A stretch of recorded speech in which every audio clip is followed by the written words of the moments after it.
आज आपण 12वी युवक भारती पाठ्यपुस्तकातील भाग क्रमांक 4 उपयोजित मराठी यामधील अहवाल हा भाग त्या ठिकाणी अभ्यासणार आहोत.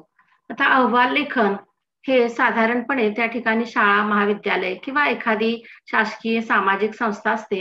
अशा संस्थांमध्ये जे विविध कार्यक्रम होतात, त्या विविध कार्यक्रमांचं सुरुवातीपासून तो कार्यक्रम संपेपर्यंतचा जो काही आढावा असतो, तो आढावा या अहवालामध्ये त्या ठिकाणी दिलेला असतो किंवा लिहावा लागतो.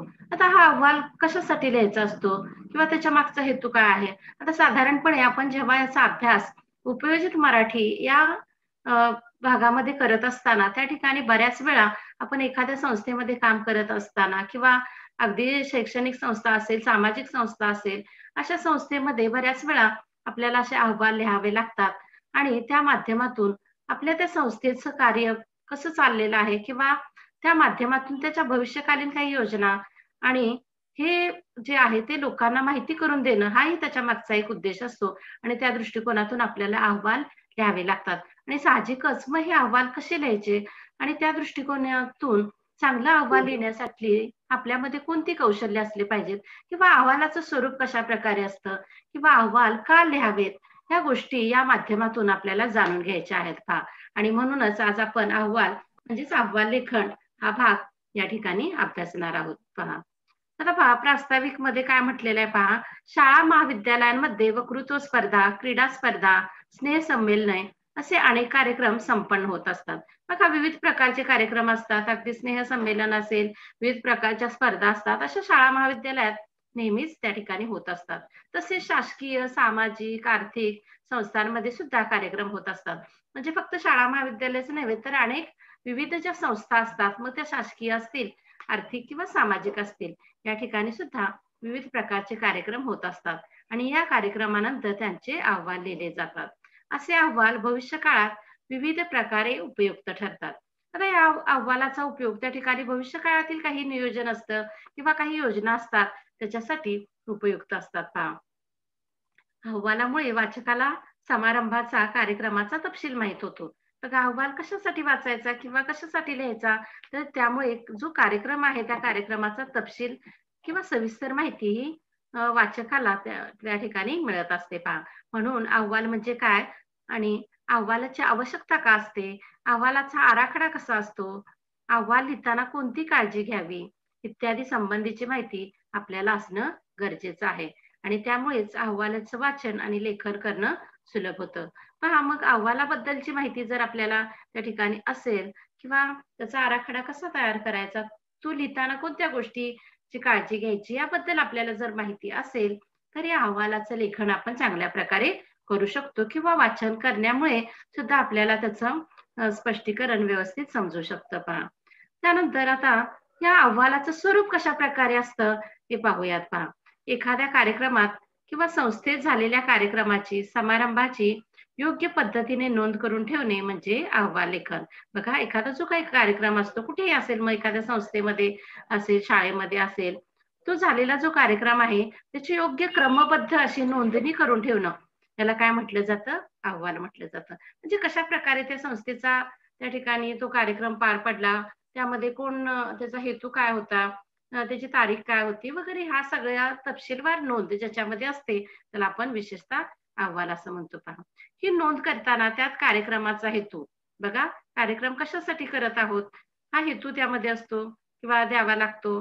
त्या कार्यक्रमाची तारीख असेल, त्यानंतर तो कार्यक्रम त्याची वेळ कोणती आहे, कोणत्या वेळी तो सादर केला जाणार आहे किंवा सादर होणार आहे. त्यानंतर त्या कार्यक्रमामध्ये कोणत्या व्यक्ती सहभागी होणार आहेत.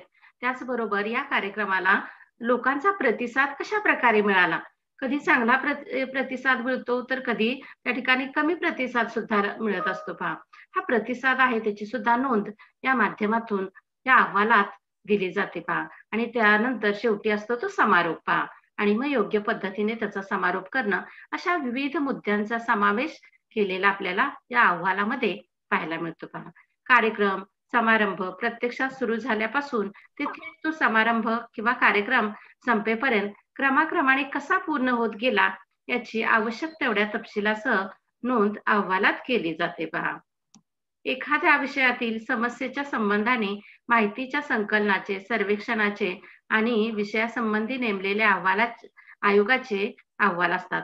आता बऱ्याच वेळा फक्त काही एखाद्या कार्यक्रमाचे नव्हेच, तर त्या ठिकाणी काही आयोग असतात पहा. एखादी समस्या असते, शैक्षणिक असेल, राजकीय असेल, सामाजिक असेल, अशा अशा काही समस्येवरती सुद्धा त्या ठिकाणी अहवाल लिहिले जातात. एखादी कमिटी त्या ठिकाणी नेमली जाते. ती कमिटी त्या विषयाचा अभ्यास करते आणि त्यानुसार मग त्याच्यावरती काही उपाय वगैरे असतील, तर ते सुचवते आणि त्या दृष्टिकोनातून तो अहवाल आहे किंवा त्याचे डिटेल्स हे आपले काही वरिष्ठ असतील किंवा त्याच्याशी संबंधित जे अधिकारी असतील, त्यांना सादर करत असते. अशा प्रकारचे वेगवेगळे अहवाल त्या ठिकाणी असतात पहा. त्याचबरोबर प्रगती अहवाल, प्रोग्रेस रिपोर्ट. आता आपल्या सुद्धा प्रगतीचा अहवाल आपण पहा मार्कशीटच्या माध्यमातून किंवा आपलं प्रगती पुस्तक असतं, तो सुद्धा आपल्या प्रगतीचा अहवाल असतो. आपली त्या विषयातली किंवा विशिष्ट जो आपण अभ्यासक्रम शिकतो आहोत, त्याच्यामध्ये आपली कशी प्रगती आहे, याच्या प्रकारचा अहवाल ज्याच्यामध्ये असतो किंवा ज्याच्यामध्ये माहिती दिलेली असते, त्याला काय आपण म्हणतो प्रगती अहवाल किंवा प्रोग्रेस रिपोर्ट असं म्हणतो. हा सुद्धा एक अहवालाचाच प्रकार आहे. त्यानंतर तपासणी अहवाल, इन्व्हेस्टिगेशन रिपोर्ट. आता पहा एखादा गुन्हा घडला असेल किंवा एखादी काही घटना घडली असेल, तर त्याच्यावरती काही तपासणी केली असेल किंवा तो गुन्हा शोधण्यासाठी काही प्रयत्न केले असतील, तर त्या दृष्टिकोनातून त्याचे डिटेल्स किंवा त्याच्यावरती अहवाल लिहिला जातो. त्याला काय म्हटलं जातं? Investigation report. इन्व्हेस्टिगेशन म्हणजे शोधणं असंही होतं आणि या ठिकाणी शोध मोहीम म्हणता येईल आपल्याला किंवा एखाद्या गुन्ह्याची तपासणी असेल किंवा एखाद्या घटनेची त्या ठिकाणी तपशीलवार माहिती असेल, अशा दृष्टिकोनातून त्याचा जो अहवाल लिहिला जातो त्याला काय म्हटलं जातं? इन्व्हेस्टिगेशन रिपोर्ट किंवा तपासणी अहवाल. त्यानंतर चौकशी अहवाल. आता पहा एखाद्याकडून काही गुन्हा घडलेला असेल किंवा त्याच्या बाबतीत काही चौकशी त्या ठिकाणी करायची असेल, तर अशा वेळेस सुद्धा कमिटी नेमली जाते आणि ही कमिटी आहे ती त्या ठिकाणी त्याची जी विशिष्ट पद्धतीने चौकशी केलेली आहे, त्याचा अहवाल सुद्धा वरिष्ठांना सादर करत असते किंवा त्याच्याशी रिलेटेड जे काही व्यक्ती असतील त्यांना सादर करत असते पहा. म्हणजे अशा पद्धतीने चौकशी अहवाल सुद्धा असतो. त्यानंतर आढावा अहवाल. आता पहा एखादी संस्था असते, या संस्थेचा जो काही आर्थिक त्या ठिकाणी वर्षभरातला ज्या काही आर्थिक व्यवहार केलेले असतात, त्या आर्थिक व्यवहाराचा सुद्धा त्या ठिकाणी अहवाल लिहिला जातो, ज्या माध्यमातून त्या आर्थिक व्यवहाराची माहिती आहे ती लोकांना मिळावी. आता बँकेचंच उदाहरण पहा किंवा एखादी पतसंस्था असते किंवा एखादी आर्थिक कुठलीही संस्था असेल, या संस्था काय करतात आपल्या वर्षभराचा वार्षिक अहवाल त्या ठिकाणी लिहितात, ज्या माध्यमातून त्या ठिकाणी बँकेने जो जे त्यांचे ग्राहक आहेत किंवा बँकेचे जे काही अकाउंट होल्डर असतील किंवा त्या बँकेतले इतर काही निवृत्ती वेतनधारक व्यक्ती असतील, ते असेल इत्यादी लोकांचा जो काही पैसा आहे, तो कशा पद्धतीने वापरलेला आहे किंवा बँकेकडे किती पैसा उपलब्ध आहे, किती बँक त्या ठिकाणी बँकेचे जे अकाउंट होल्डर आहेत त्यांना देत असते. त्यामुळे काय होतं, की बँक तोट्यात चाललेली आहे की चांगल्या प्रकारे प्रगतिशील आहे हे सुद्धा आपल्याला कळू शकतं आणि मग तिथे गुंतवणूक करायची किंवा नाही या दृष्टिकोनातून सुद्धा आपल्याला त्याचा उपयोग होत असतो. आणि अशा प्रकारे मग एखादी बँक आहे, ती बँक किंवा एखादी सामाजिक संस्था, पतसंस्था ही सुद्धा आपला अहवाल आहे तो सादर करत असते. त्यानंतर मासिक अहवाल, वार्षिक अहवाल असे अहवालाचे विविध प्रकारचे स्वरूप असते पहा. आता बऱ्याच वेळा काही संस्था आहेत ते मासिक अहवाल सादर करतात म्हणजे दर महिन्याचं त्यांचं जे कार्य झालेलं आहे त्याचा अहवाल त्या ठिकाणी देतात. काही संस्था आहेत ते वर्षभराचा तो वार्षिक अहवाल आहे तो त्या ठिकाणी देत असतात पहा. तर काही ठिकाणी साप्ताहिक सुद्धा अहवाल दिला जातो. अशा प्रकारे हा अहवाल आहे तो सादर केला जातो, ज्या माध्यमातून आपल्याला मग त्या भविष्यकालीन काही योजना आहेत त्या सुद्धा त्याचं नियोजन करण्यासाठी सुद्धा आपल्याला त्याचा उपयोग होत असतो पहा. त्या दृष्टिकोनातून आता या अहवाल लेखनाचं किंवा अहवालाचा उपयोग काय किंवा त्याची आवश्यकता काय आहे हे आपण पाहूयात पहा. कार्यक्रमांच्या समारंभाच्या नोंदी ठेवल्या नाहीत तर भविष्यकाळात संस्थेचा विकास, परंपरा इत्यादीची माहिती मिळवण्यात अडचणी येतात. पहा एखादी संस्था आहे, त्या संस्थेचा भविष्यकाळात कसा विकास होऊ शकतो, आता सद्यस्थितीमध्ये त्याचा विकासाची दिशा कोणती आहे, भविष्यकाळात त्याचा विकास होईल किंवा नाही, या दृष्टिकोनातून सुद्धा माहिती मिळू शकते. त्याचबरोबर त्या संस्थेच्या काही परंपरा आहेत का? किंवा काही एक संस्थेच्या माध्यमातून त्या ठिकाणी आपल्याला एखादी गुंतवणूक वगैरे करायची असेल, तर त्याच्यामध्ये काही अडचणी तर येणार नाहीत ना? या दृष्टिकोनातून सुद्धा माहिती मिळवण्यासाठी याचा उपयोग होतो पहा. आणि मग साहजिकच अशा काही अडचणी निर्माण होऊ नयेत यासाठी अहवाल लिहिणे आवश्यक ठरते पहा. भविष्यकालीन नियोजनासाठीही अहवाल आवश्यक असतात. आता एखादी संस्था आहे, त्या संस्थेने कसं विशिष्ट पद्धतीने त्या ठिकाणी त्याच्यामध्ये वाढ किंवा विकास होणं अपेक्षित असतं पहा. आणि साहजिकच मग ते भविष्यामध्ये त्या संस्थेचा विकास कशा पद्धतीने करता येईल, त्यासाठी काय-काय गोष्टी करता येतील, याचं नियोजन करण्यासाठी सुद्धा या अहवालाची आवश्यकता असते पहा. विविध संस्था, लघु उद्योग ते मोठमोठे उद्योग आणि अगदी ग्रामपंचायत ते महानगरपालिका अशा सर्व ठिकाणी होणाऱ्या घडामोडींना अधिकृतता प्राप्त व्हावी यासाठी अहवालाची गरज असते पहा.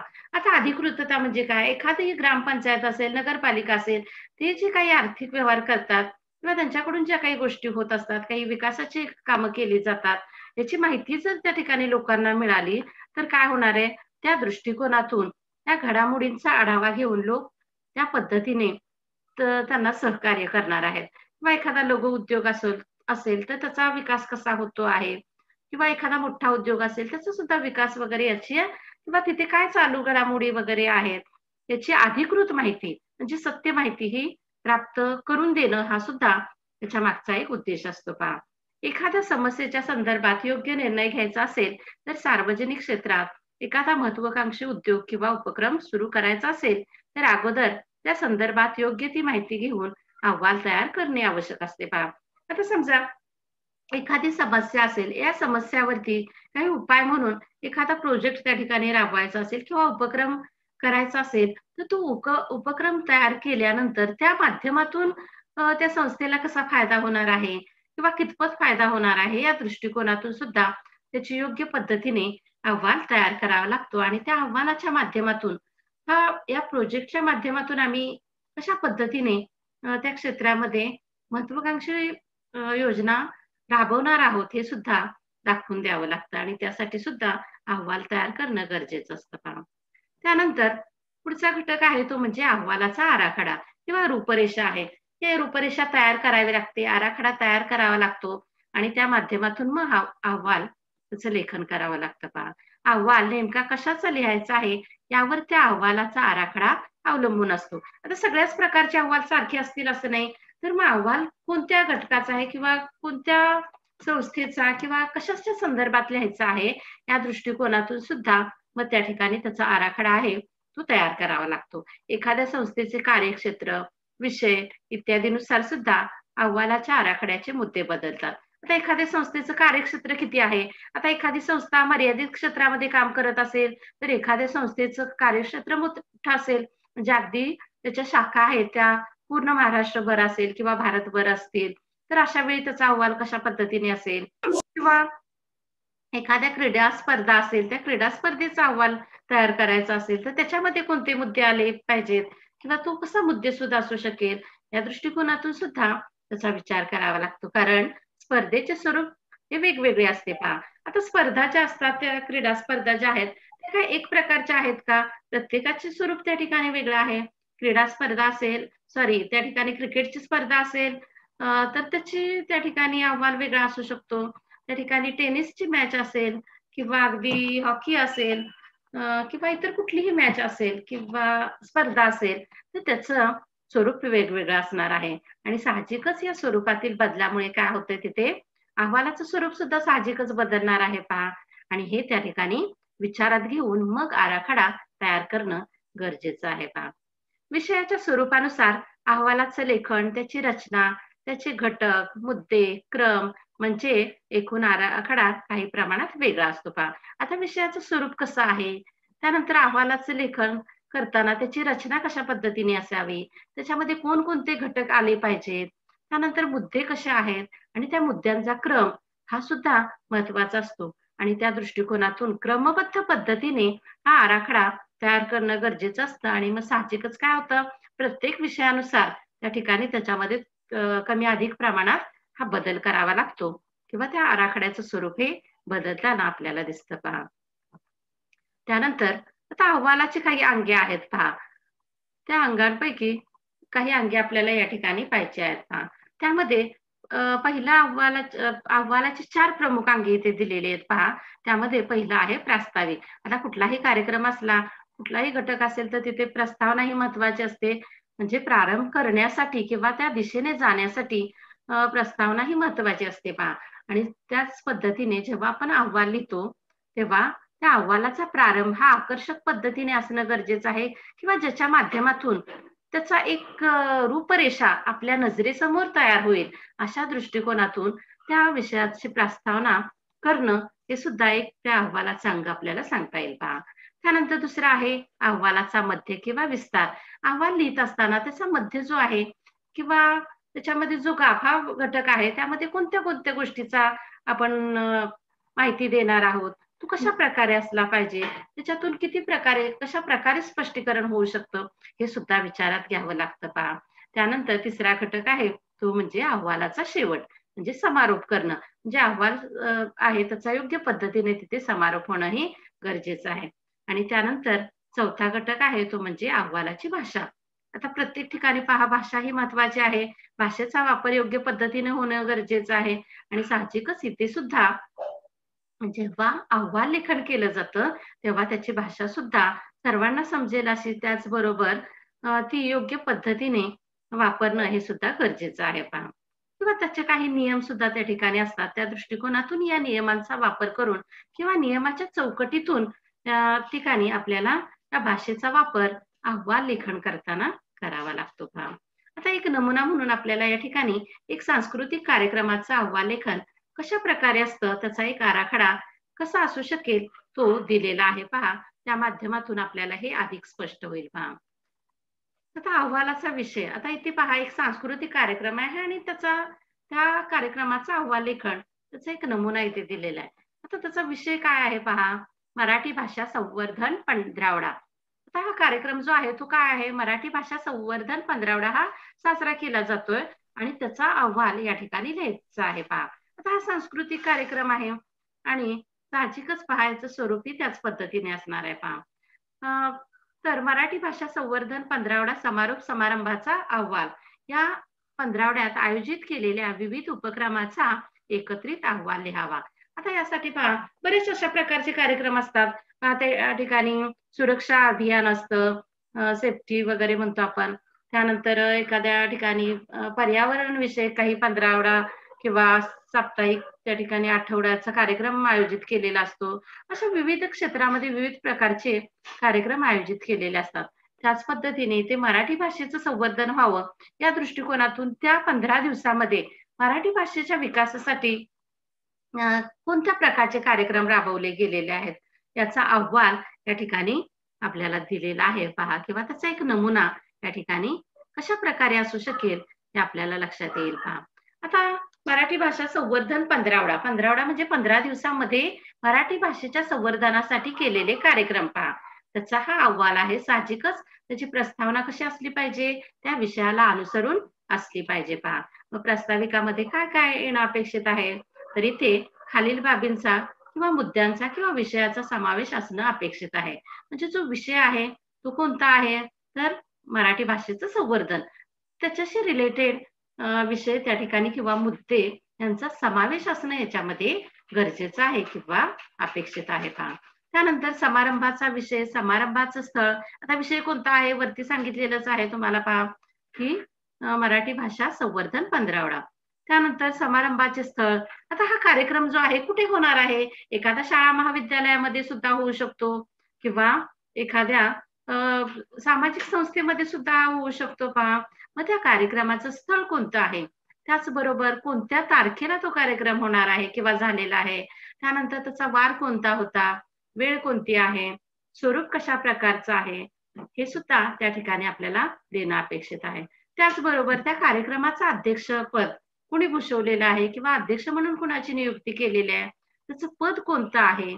त्याचबरोबर त्या कार्यक्रमाला जे प्रमुख पाहुणे उपस्थित होते त्या प्रमुख पाहुण्यांचं त्या ठिकाणी आपल्याला ओळख असणं गरजेचं आहे किंवा ओळख करून देणं त्या अहवालाच्या माध्यमातून सुद्धा गरजेचं आहे. मग त्याच्यामध्ये त्यांचं नाव येईल, त्यानंतर त्यांनी कोणतं पद भूषवतात किंवा कोणत्या पदावर ते काम करतात या स्वरूपात त्यांची ओळख देखील इथे देणं गरजेचं आहे पहा. त्यानंतर समारंभाच्या आयोजकांचे नाव. आता आयोजक म्हणजे काय? तो कार्यक्रम कुणी आयोजित केलेला आहे. एखादी शासकीय संस्था असेल किंवा एखादी शाळा महाविद्यालयाचा जो काही संघ असतो, असा संघ सुद्धा हा त्या ठिकाणी असं कार्यक्रम करू शकतो किंवा एखादं साहित्याविषयी काही एखादी संस्था असते, अशी संस्था सुद्धा त्या ठिकाणी असे कार्यक्रम करू शकते. अशा वेळी त्याचं आयोजन कोणी केलेलं आहे किंवा त्याचे आयोजक कोण आहेत, याचं नाव, त्याचा उल्लेख सुद्धा इथे येणं गरजेचं आहे. त्याचबरोबर त्याचं पद काय आहे, हे सुद्धा देणं अपेक्षित आहे पहा. त्यानंतर या कार्यक्रमासाठी इतर कोण मान्यवर उपस्थित होते, हे सुद्धा त्या ठिकाणी त्यांचा उल्लेख करणं गरजेचं आहे पहा. या सर्वांचे शाब्दिक स्वागत, दीपप्रज्वलन, प्रतिमापूजन, ईशस्तवन, स्वागत गीत यांचाही उल्लेख प्रास्ताविकात केला जातो. बघा, ज्याप्रमाणे आपण सूत्रसंचालनासाठी तयारी करतो त्याच पद्धतीने थोडंफार त्याच दिशेने जाणारं हे अहवाल लेखन सुद्धा आहे. म्हणजे याच्यामध्ये सुद्धा तो कार्यक्रमाची सुरुवात झाल्यानंतर आलेले पाहुणे त्यांचं स्वागत असेल, मग तिथे स्वागत कशा प्रकारे केलं गेलं, त्यानंतर पाहुण्यांच्या हस्ते दीपप्रज्वलनाचा कार्यक्रम जो होणार आहे त्याबद्दलचा उल्लेख असेल, त्यानंतर तिथे जी प्रतिमा असेल त्या प्रतिमेचं पूजन असेल किंवा काही विद्यार्थी असतील किंवा त्या संस्थेमध्ये कार्य करणारे काही व्यक्ती असतील, ते ईशस्तवन स्वागत गीत हे सादर करणार आहेत, त्यांचा उल्लेख सुद्धा त्या प्रास्ताविकामध्ये केला जातो पहा. म्हणजे प्रत्येक घटक आहे तो क्रमबद्ध पद्धतीने या ठिकाणी त्याचा उल्लेख करून या अहवालामध्ये दिला जातो पहा. अशा प्रकारे त्याचा प्रस्तावना केली जाते किंवा प्रास्ताविक लिहिलं जातं. आणि त्यानंतर दुसरा घटक त्यामध्ये आहे तो म्हणजे अगदी ज्याचं आपण मध्यामध्ये जो भाग येतो असं म्हणतो किंवा ज्याला मध्य असं म्हणता येईल पहा, त्यामध्ये काय सांगता येईल?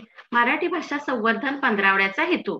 आता या मध्यामध्ये किंवा गाभा घटकामध्ये आपण काय लिहिणार आहोत? तर हा जो काही आपण पंधरवडा साजरा करतोय, मराठी भाषेचं संवर्धन व्हावं या दृष्टिकोनातून तो एक पंधरवडा साजरा करतो आहोत. तर त्याचा हेतू काय आहे? तर मराठी भाषेचं संवर्धन होणं या दृष्टिकोनातून हा कार्यक्रम सादर केला जातोय. हा हेतू तिथे लोकांपर्यंत पोहोचवणं हे गरजेचं आहे पहा. त्यानंतर पंधरवड्याचे नियोजन. या पंधरवड्याचे नियोजन कशा पद्धतीने केलेलं आहे? किती तारखेपासून किती तारखेपर्यंत हे त्याच्यामध्ये कोणकोणते कार्यक्रम असणार आहेत? कोणाकोणाचा सहभाग होता? किंवा नेमके कोणकोणते उपक्रम झाले? त्या उपक्रमाचे फलित काय मिळाले? या संदर्भात पुढील योजना काय आहेत? नियोजन काय असणार आहे? याबाबत क्रमबद्ध, मुद्देसूद विवेचन करणे अपेक्षित असते पहा. म्हणजे आता एखादा कार्यक्रम त्या ठिकाणी सादर केला जातो. या पंधरवड्यामध्ये कोणकोणते कार्यक्रम केले जातात? समजा शाळेमध्ये एखादा अशा प्रकारचा कार्यक्रम केला तर त्या ठिकाणी पहिल्या दिवशी एक विशिष्ट तारीख ठरवली जाते. समजा 1 तारखेपासून ते 15 तारखेपर्यंत हे कार्यक्रम आपल्याला क्रमाक्रमाने सादर करायचे असतात पहा. तर त्याच्यामध्ये पहिल्या दिवशी काय, एखाद्या दिवशी पहिल्या दिवशी त्या ठिकाणी मग काही वक्तृत्व स्पर्धांचं वगैरे आयोजन केलेलं असेल. त्या दृष्टिकोनातून काही पाहुणे वगैरे तिथे बोलवलेले असतील. त्या दृष्टीने जो कार्यक्रम झाला, तो त्याचा तिथे उल्लेख आपल्याला करावा लागेल. दुसऱ्या दिवशी कोणत्या प्रकारचा कार्यक्रम, साहित्य कट्टा वगैरे असे कार्यक्रम सुद्धा केले जातात. मग त्यामध्ये कधी एखाद्या व्याख्यात्याचं, एखाद्या लेखकाचं, एखाद्या कवीचं व्याख्यान सुद्धा तिथे आयोजित केलेलं असेल. तिसऱ्या दिवशी विशिष्ट काहीतरी कार्यक्रम असेल. अशा पद्धतीने या कार्यक्रमाचं 15 दिवसामध्ये कशाप्रकारे ते कार्यक्रम केलेले आहेत, त्याचं क्रमबद्ध आणि मुद्देसूद विवेचन या ठिकाणी करणं काय आहे? अपेक्षित आहे. आणि संबंधित कार्यक्रमात सहभागी झालेल्या विद्यार्थ्यांचे आणि शिक्षकांचे मनोगत इथे देणे अपेक्षित असते. आपण त्या ठिकाणी पाहत असतो नेहमी विविध प्रकारचे कार्यक्रम होतात तेव्हा त्या कार्यक्रमामध्ये जे काही विद्यार्थी सहभागी झालेले असतात. आता जेव्हा शाळेच्या संदर्भात आपण एखादा कार्यक्रम करत असतो, स्नेहसंमेलन असेल किंवा शाळेमध्ये जरी मराठी भाषा संवर्धन पंधरवडा जर आपण त्या ठिकाणी हा केला तर त्या ठिकाणी जे विद्यार्थी आहेत त्या विद्यार्थ्यांनी तिथे विविध स्पर्धामध्ये भाग घेतला असेल, त्या विद्यार्थ्यांचं मनोगत आहे ते सुद्धा तिथे होणार आहे किंवा ते करणं सुद्धा अपेक्षित आहे. त्यानंतर शिक्षकांचं जे मनोगत आहे, जे शिक्षकांनी जे मनोगत व्यक्त केलेलं आहे, ते मनोगत सुद्धा या ठिकाणी लिहिणं अपेक्षित आहे पहा. त्यानंतर प्रमुख पाहुण्यांचे विचार. त्या ठिकाणी जे प्रमुख पाहुणे बोलवलेले आहेत, त्यांचं भाषण असेल किंवा त्यांचे विचार आहेत, हे या माध्यमातून जे काही त्यांनी मांडलेले आहेत, त्याचा उल्लेख सुद्धा याच्यामध्ये येणं अपेक्षित आहे पहा. त्यानंतर निवडक 2-3 उपक्रमांच्या सादरीकरणावरील भाषण. आता त्याच्यामध्ये काही एखादी एकांकिका झाली असेल, एखादं नाट्य किंवा छोटंसं नाटक वगैरे सादर झालं असेल, तर अशा प्रकारचं काही उपक्रम असेल, तर त्याचं सादरीकरण जे काही झालेलं आहे त्याच्यावरती भाष्य करणं. म्हणजे ते कशाप्रकारे झालं किंवा कशाप्रकारे होणं अपेक्षित होतं वगैरे अशा प्रकारचं भाष्य त्याच्यावरती जे केलं जातं त्याचा सुद्धा उल्लेख या अहवालामध्ये करणं अपेक्षित आहे पहा. त्यानंतर पारितोषिक वितरण समारंभ याचा उल्लेख सुद्धा अपेक्षित असतो. बघा असं जवळ-जवळ सगळ्यात शेवटी मग त्या ठिकाणी जे विविध 15 दिवसामध्ये कार्यक्रम झाले, त्याच्यामध्ये जे काही विजेते आहेत, वेगवेगळ्या स्पर्धामध्ये असतील, त्यांचा जो पारितोषिक वितरण समारंभ आहे, त्याचा उल्लेख, त्याच्यामध्ये जे विजेते ठरलेले आहेत, त्यांचा देखील उल्लेख हा करणं या ठिकाणी अपेक्षित असतं पहा. आणि अशा पद्धतीने या अहवालाचा मध्यभाग त्या ठिकाणी तयार करावा लागतो पहा. त्यानंतर पुढचा भाग आहे तो म्हणजे त्याचा समारोप करणं. आता कुठलीही गोष्ट असेल, कुठलाही कार्यक्रम असेल, त्या ठिकाणी पहा समारोप हा आलाच. त्याच पद्धतीने या अहवालाचा सुद्धा समारोप करावा लागतो पहा. मराठी भाषा संवर्धन पंधरवड्याचा हेतू कितपत साध्य झाला आहे, हे लोकांच्या प्रतिसादावरून आजमावून त्याचा उल्लेख अहवालात करावा. आता पहा जो हा मराठी भाषा संवर्धन पंधरवडा साजरा केला किंवा आयोजित केला, त्याचा हेतू सफल झालेला आहे का? म्हणजे मराठी भाषेच्या संवर्धनासाठी त्याचा काही उपयोग होऊ शकतो का? हे लोकांच्या प्रतिसादावरून आजमावून पाहायचं आहे पहा.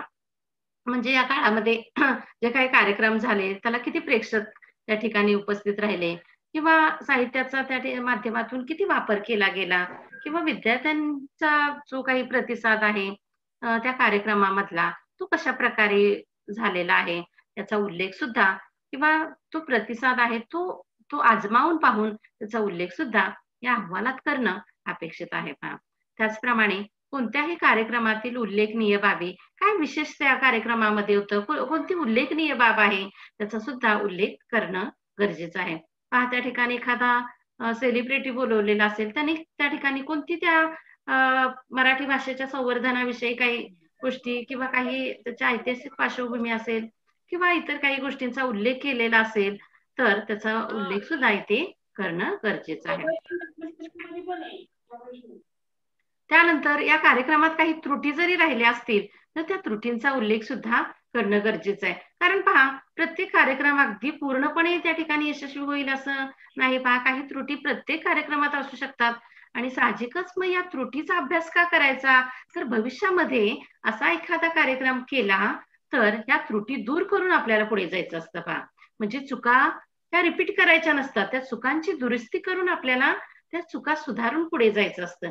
आणि म्हणूनच या त्रुटी कोणकोणत्या झालेल्या आहेत त्याचा अभ्यास करणं, त्याचा सुद्धा उल्लेख या ठिकाणी करणं गरजेचं आहे.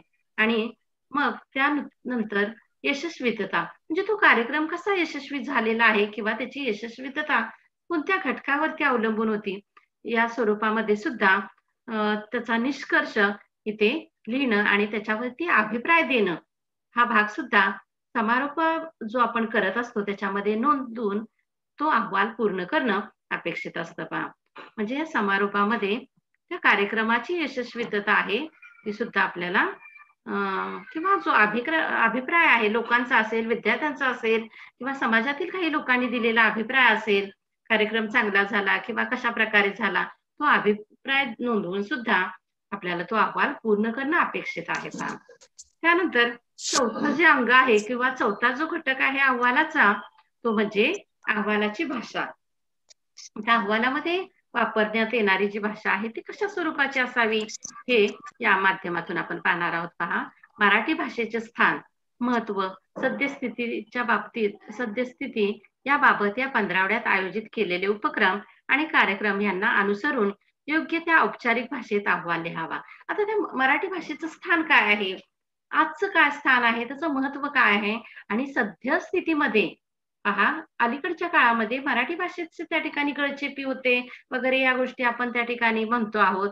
अशा पद्धतीची काही स्थिती असेल तर त्याचा उल्लेख सुद्धा योग्य पद्धतीची भाषा किंवा भाषेचा योग्य पद्धतीने वापर करून करणं गरजेचं आहे. आणि असा अहवाल लिहिताना मग ही औपचारिक स्वरूपाची भाषा वापरून हा अहवाल लिहिणं अपेक्षित आहे पहा.